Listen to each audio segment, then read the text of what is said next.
Canada ప్రధానమంత్రి Justin Trudeau ఎట్టకేలకు దిగిపోతున్నట్టు ప్రకటించాడు.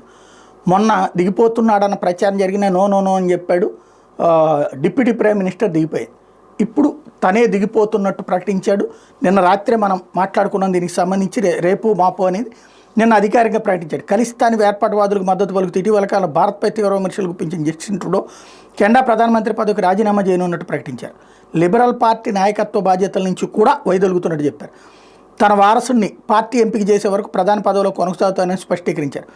పార్టీ పదవితో పాటు ప్రధాని బాధ్యతలు మార్క్ కార్నీ, లీ బ్లాంక్లతో ఒకళ్ళు చేపట్టనున్నట్టు సమాచారం. కొత్త నేతను పార్టీ అనుకున్న తర్వాత పార్టీ అధ్యక్ష పదవికి, ప్రధాని పదవికి రాజీనామా చేయాలని అనుకుంటున్నాను సోమవారం మీడియా సమావేశంలో ట్రూడో తెలిపారు. కొత్త నేతను ఎన్నుకునేదాకా కెనడా పార్లమెంటును సస్పెండ్ చేస్తున్నట్టు ప్రకటించారు. ఇది మార్చి 24వ తేదీ వరకు కొనసాగుతుందని చెప్పారు. 53 ఏళ్ల ట్రూడో పాలన మీద కొంతకాలం కెనడా వాసుల్లో తీవ్ర అసంతృప్తి నెలకొంది. రాజకీయంగా ఆయన ఆటుపోట్లు ఎదుర్కొంటున్నారు. రాజీనామా చేయాలని సొంత పార్టీ ఎంపీల నుంచి తీవ్ర ఒత్తిడి వస్తుంది.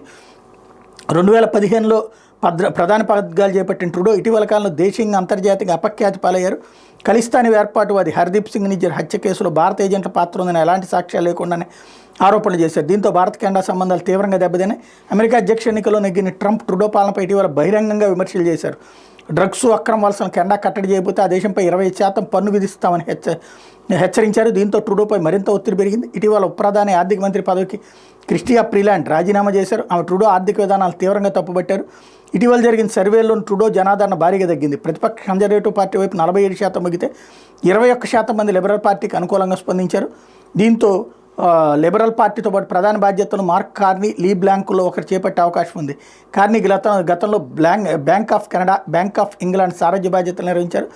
ఎప్పటి నుంచో రాజకీయాల్లో ప్రవేశించాలని ప్రధాని కావాలని ఊళ్ళూరుతున్నారు. ఆయన తన ప్రభుత్వంలో చేర్చుకోవాలని ట్రూడో కూడా భావించారు. మరోవైపు దేశానికి అందించిన సేవలకు గాను ట్రూడోకి కార్నీ కృతజ్ఞతలు చెప్పారు. లీ బ్లాంక్ న్యాయవాదిగా పనిచేశారు, ఎంపీగా ఉన్నారు.